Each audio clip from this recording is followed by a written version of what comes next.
Cinéma sur écoute, la fabrique de sons qui fait entendre les salles de cinéma en Europe. Cinéma sur écoute. Le cinéma du TNB n'est pas tout à fait comme les autres. Classé art et essai, labellisé jeune public, patrimoine et recherche, il est surtout au cœur d'un théâtre, le Théâtre national de Bretagne. Le TNB réunit 27 artistes associés venus de tous horizons. Leur regard déplace ce lieu de création vers de nouveaux territoires imaginaires, artistiques et géographiques. À l'image du théâtre, la programmation du cinéma est aventureuse et audacieuse. Elle conjugue les films les plus contemporains à ceux du répertoire. Je suis Stéphanie Jaunet, coordinatrice du cinéma au sein du TNB.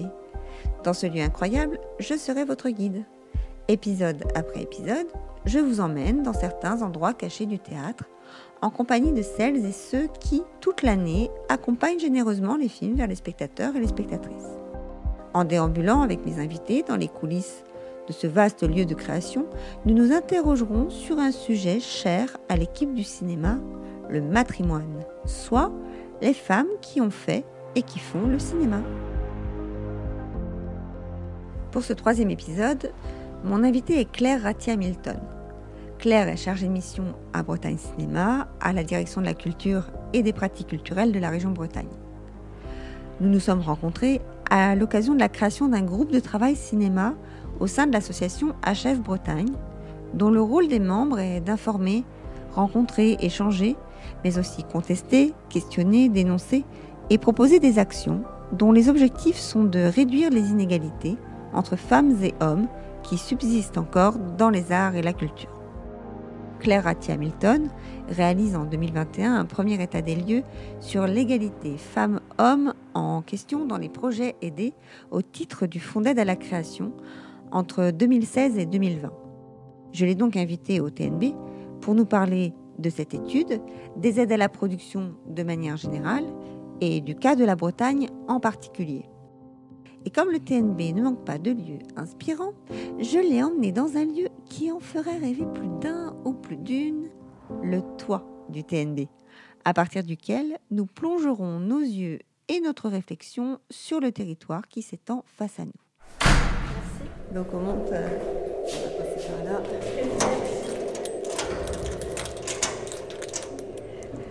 Tadam! Voilà. Donc là, on est vraiment... je ne sais pas si on voit toute la Bretagne. Il y a un étage, regarde, il n'y a pas là. Déjà, on voit le toit et il est assez original dans son architecture, je trouve. Là, les petits pics que j'avais pas remarqué en fait. Donc là, on est... ça, c'est le dessus de la salle Villard, la grande salle. Et là, comme on est au-dessus du toit de la salle Villard, ce que tu appelles les petits pics, là, les fenêtres, ce sont les fenêtres de l'école du TNB, puisqu'on accueille une école ici, avec 20 élèves, une école d'art dramatique. Et ici, de ce côté-là, c'est la salle Céro. Voilà, donc on voit la forme, tu vois, la forme du 8, du toit du TNB, tu vois ça. Mais ça se voit pas forcément d'en bas, en fait. Enfin, on imagine moins ça. Oui, l'architecture générale. Non, c'est rigolo de voir ça d'ici. Voilà. Sympa. Donc je ne sais pas si des bureaux de la région où tu œuvres tous les jours, vous avez une voir vue. ça pas vraiment. Attends, remarque. Alors, on est à l'est, on est près de Cesson, donc tu vois, c'est plus par là. Là où il y a la grue, tout au fond. Bureau à Talente, on est au 7e étage, donc on est assez haut. Mais si tu veux, de là-bas, on devine Rennes, mais du coup, là, je suis quand même perdue. Là. Pourquoi je vois les horizons? C'est pas les horizons? Si. Mais c'est dingue. On est où, là, par rapport à la rue très Voilà. loin, Bon, il fait un peu frais, il y a un peu de vent. Je te propose de faire quand même l'enregistrement en intérieur. Ok. Ça nous évitera de grelotter trop. Mais voilà, donc tu vois, c'est rigolo. C'est chouette.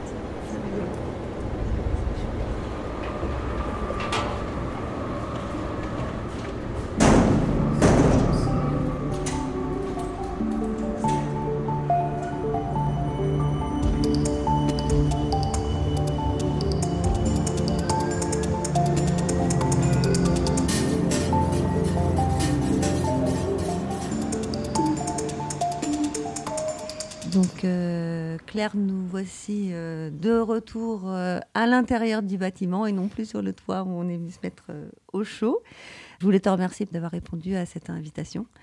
Est-ce que tu peux dans un premier temps te présenter, qu'on comprenne un peu tes missions au sein de la région et puis nous parler d'où est née cette étude? Bonjour, je m'appelle Claire Ratti-Hamilton, je suis chargée de mission cinéma au sein du Conseil régional de Bretagne, et plus précisément au sein de la direction de la culture, qui a un service dédié au cinéma, aux livres, aux radios et aux disques. Et sur la partie cinéma, on est 2 chargés de mission. Et donc moi, je suis spécifiquement chargée du suivi du court-métrage, du documentaire et des projets expérimentaux pour le fonds d'aide, puisqu'on a un fonds d'aide à la création qui vient soutenir des projets de films qui sont tournés ou produits en Bretagne. Et puis, je suis aussi chargée du suivi d'un certain nombre de festivals et de structures de diffusion pour le documentaire et le court-métrage aussi qu'on soutient. Alors évidemment, il y a déjà au niveau du CNC, des études qui sont faites. Donc là, ça s'est porté plus précisément, toi, à ton endroit, sur la région, puisque c'est là que tu travailles. Moi, à mon endroit, quand je regarde tout ce qui est question du coup j'appelle ça le matrimoine, c'est-à-dire la richesse cinématographique qui nous vient des femmes, j'ai toujours envie de me dire, bah oui, mais pour que les femmes, elles arrivent jusqu'à mon endroit de programmatrice, il faut qu'elles aient été financées. Et au niveau national, on constate effectivement des déséquilibres dans les financements entre les hommes et les femmes au niveau de la réalisation ou au niveau de la production, puisque c'est souvent les productrices qui vont chercher l'argent, porté par la réalisatrice ou le réalisateur qui, eux, portent le projet artistique. Toi, à ton endroit, donc tu m'as dit, vous avez étudié les chiffres, donc de 2016 à 2020, donc c'est très précis en termes de données que vous avez pu récolter, sur un territoire qui est aussi précis que celui de la Bretagne. Et après, vous avez étudié dans la partie documentaire, dans la partie fiction, et avec une disparité entre long et court métrage au niveau de la fiction. C'est Comptoir du Doc, en fait, qui m'a demandé des chiffres sur la place des réalisatrices dans les documentaires qu'on aidait. Puisqu'ils ont un événement qui s'appelle Doc au féminin, voilà, en février-mars, je crois. Et dans le cadre de cette programmation dédiée aux réalisatrices, ils voulaient avoir quelques chiffres, voilà, de la région que je n'avais pas d'avance.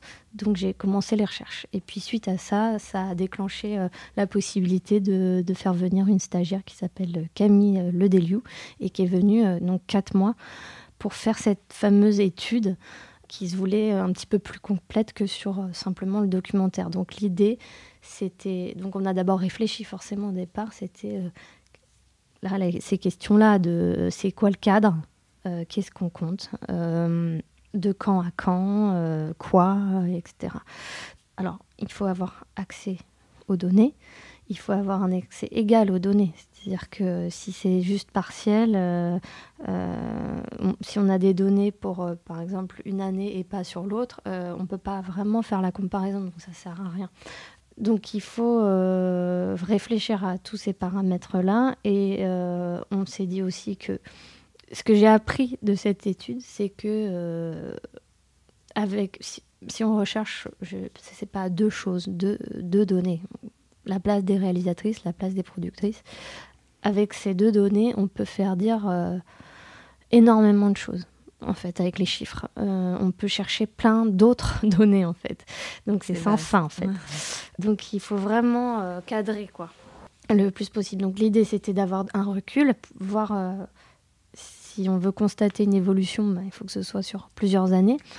Donc, on a déterminé qu'on ferait de 2016 à 2020 parce que c'était justement sur ces années-là qui étaient... les plus proches et en même temps qui permettaient d'avoir accès à ces données dématérialisées. Avant, on avait des dossiers papier, donc archivés qu'on n'avait plus, ou qu'une partie. Donc, ça permettait d'avoir accès aux données, d'avoir le recul et puis, oui, d'avoir une période assez intéressante pour avoir ce recul. 5 ans, ça nous paraissait intéressant quand même.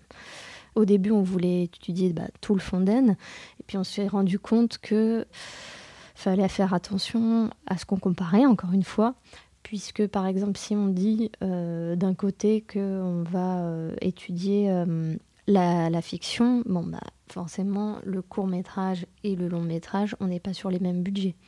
De la même manière, cinéma et audiovisuel, c'est non seulement pas les mêmes budgets, mais pas les mêmes manières de travailler. Donc c'est pas les mêmes milieux, etc. Donc autre exemple, entre des budgets de fiction prise de vue réelle et des budgets animation, on est parfois du simple au double. En tout cas pour le court-métrage. Donc il faut faire attention à comment on ordonne tout ça et pour pas comparer des choses entre elles qui ne peuvent pas l'être.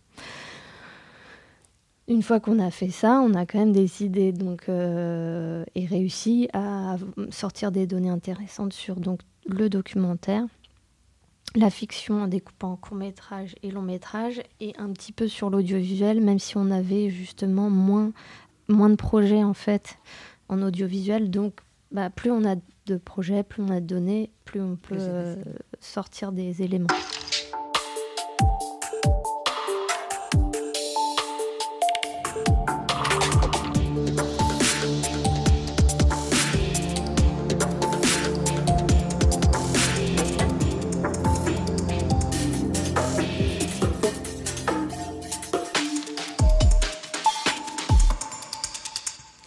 De façon nationale, en documentaire, on constate qu'il y a plus de femmes qui sont réalisatrices en documentaire qu'en fiction. La proportion est plus importante de réalisatrices dans le documentaire que dans la fiction.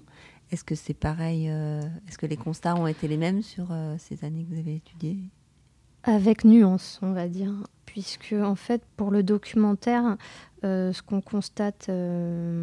Là, j'ai les chiffres devant moi sur la période 2016-2020. En fait, c'est pas tellement vrai que les femmes, elles sont pas plus représentées que les hommes en documentaire. C'est simplement qu'en documentaire, effectivement, peut-être par rapport à d'autres genres, elles le sont plus. Mais sur la période 2016-2020, par exemple, on a 3 types d'aides en documentaire. On a des aides à l'écriture, destinées aux auteurs directement, les aides au développement et à la production, qui sont, elles, destinées aux sociétés de production. Donc pour des étapes plus avancées qui nécessitent des budgets plus importants. Okay. Eh bien, pour les aides à l'écriture, effectivement, on a aidé plus de réalisatrices que de réalisateurs sur cette période-là en aide à l'écriture. Voilà, sur la période 2016-2020, on a aidé 50 autrices contre 41 auteurs en documentaire. En revanche, dès qu'on passe aux aides donc supérieures, aides au développement et aide à la production, là, ça s'inverse. C'est-à-dire qu'on a aidé plus de réalisateurs que de réalisatrices. Ça veut dire qu'il y a moins de femmes qui vont jusqu'au bout du développement ?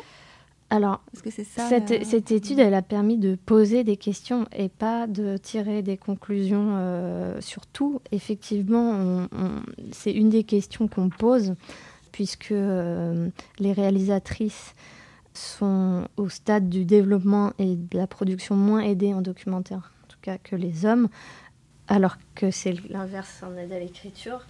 Il y a plusieurs hypothèses. C'est notamment, est-ce que les sociétés de production font moins confiance à une femme pour mener à bien le projet ? Est-ce qu'une femme a plus de mal à trouver un producteur ou une productrice ? On n'a pas de réponse. On n'a pas du tout de réponse. C'est un constat là-dessus. Et c'est des questions, en tout cas, qui se posent, mais sans qu'on dénonce... voilà, c'est une hypothèse possible. Et sur la fiction, est-ce que tu as un peu des chiffres en tête ou sous les yeux qui... Oui, alors, sur le court-métrage, on ne constate pas d'évolution entre 2016 et 2020. La part des femmes représentées dans les projets aidés est à peu près constante. C'est-à-dire que, évidemment, les femmes réalisatrices ont été moins aidées. Je dis évidemment parce que ce sont des tendances, comme tu disais, nationales qui se retrouvent en région. Et c'est évidemment pas une position de la région, c'est un état de fait qu'on constate. Les projets portés par des femmes réalisatrices et ou productrices, donc sans présence d'un homme ni réalisateur ni producteur, représentent 1/3 de l'ensemble des projets aidés en court-métrage sur la période. Okay. De la même manière, les projets portés par des productrices semblent demander en moyenne plus, et donc elles obtiennent un peu plus aussi que les producteurs en court-métrage. C'est sûr qu'en court-métrage, quand je dis qu'elles demandent plus, on est sur 1 000 € de différence. Oui. Alors que si on regarde le long-métrage, là, on va avoir des grandes disparités, puisqu'effectivement, si je regarde mon tableau, et c'est des montants moyens demandés sur la période 2016-2020 en long-métrage cinéma, les productrices vont demander en moyenne 200 000, les producteurs 215 000. Enfin, c'est peut-être pas énorme, n'empêche que sur les montants octroyés, cette différence subsiste.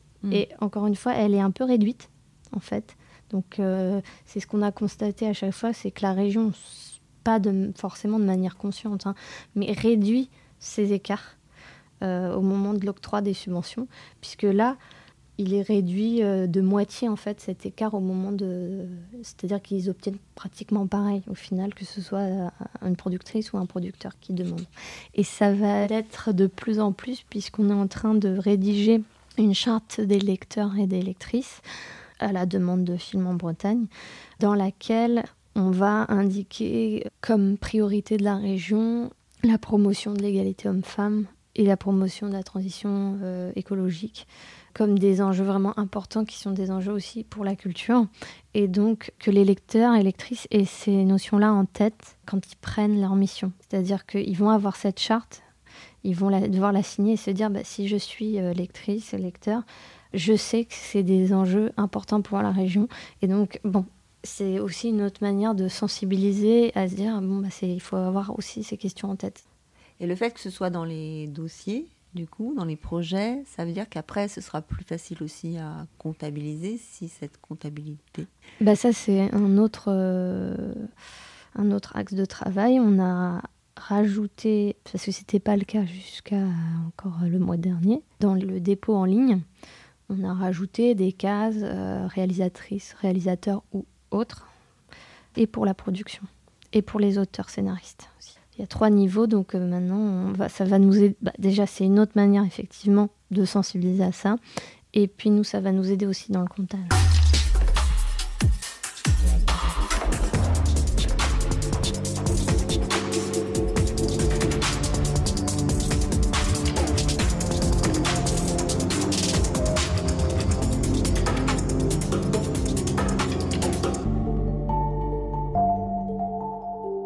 Je ne sais pas comment ça se passe dans les autres régions en France. Pourquoi, à un moment donné, ça devient important pour la région Bretagne ? Est-ce que c'est lié à un historique aussi de la région Bretagne sur cette sensibilité-là En fait, la COP 21 a fait naître des envies au niveau du Conseil régional de s'impliquer davantage dans les transitions. Et c'est de là qu'est née la Brest-COP, d'avoir la COP bretonne, en fait, qui s'appelle la Brest-COP. Et la Brest-COP, c'est une démarche qui, depuis, en tout cas, le président de la région souhaite que ce soit une démarche qui innerve la politique régionale et qui est une démarche, justement, de réflexion sur l'impact de toute politique publique sur le développement durable. Et donc, ça intègre ces questions de transition sociétale et environnementale. Donc il y a ça. Et c'est vrai que la région est assez proactive, en tout cas sur certains aspects de représentation, en tout cas sur ces questions-là, puisqu'on a aussi dans chaque direction des référents égalité, un homme et une femme dans chaque direction, pour essayer de faire le lien entre des expériences qui peuvent exister chez nos partenaires ou en interne et partager aux autres directions et créer de l'émulation autour de ça. Par exemple, toi, à ton endroit, est-ce que tu as des collègues dans d'autres régions qui ont les mêmes missions que toi, avec lesquels vous travaillez ? Comment ça ? Tout à fait. Donc, on a un réseau de chargés de mission de fonds d'aide qui et on se retrouve souvent autour des conventions avec le CNC pour partager nos expériences. Et donc, on discute de sujets d'actualité sur la production et les financements publics du cinéma et de l'audiovisuel. Donc, lors d'événements genre Cannes, Clermont-Ferrand et autres, on se retrouve pour échanger sur ces questions. Et donc, les questions comme transversales comme ça, égalité homme-femme, transition, c'est des choses qu'on évoque et ça permet de constater si on est en retard ou en avance. Bon, pour l'instant, en fait, on est tous en retard, je dirais. C'est pas pessimiste ce que je dis, mais au contraire, on a plein de choses à faire et il y a des envies de faire. Mais sur la question, en tout cas, égalité homme-femme, la région Bretagne n'est pas plus en retard que d'autres, quoi. La conclusion de l'étude, c'est ça, c'est de regarder à quel endroit on peut essayer d'agir. Et je peux citer des exemples. Effectivement, regarder de plus près si la féminisation dont je parlais dans les collaborations, production, réalisation se confirme, s'il y a de plus en plus de collaborations mixtes, ça c'est intéressant de regarder ça de près, ça peut vraiment être une donnée assez intéressante à regarder. On peut essayer de voir si la région elle joue ce rôle de rééquilibrage des aides sur le long terme. Et par quel mécanisme ? Est-ce que c'est les comités de lecture ? Est-ce que c'est au moment du chiffrage ? Est-ce que ça va devenir quelque chose de conscient et qu'on va assumer ou pas, jusqu'à mettre en place des quotas, par exemple. Voilà, et plus globalement, vérifier si certaines tendances qu'on a vues dans cette étude-là vont se confirmer dans les années à venir. Voilà, merci Claire et puis à bientôt dans les salles obscures pour les beaux projets que vous avez soutenus et qui vont bientôt arriver dans nos salles. Mais j'espère bien, avec plaisir. Merci Stéphanie. Merci, à bientôt.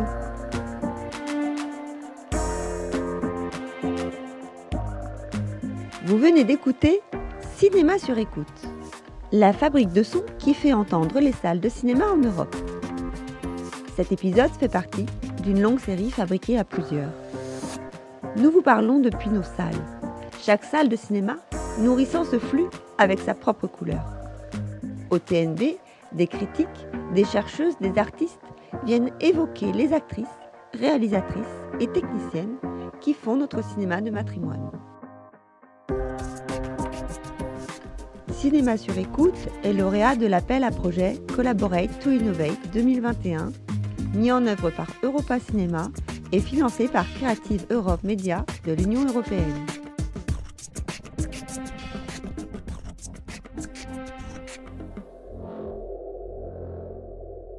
Une production Narasson.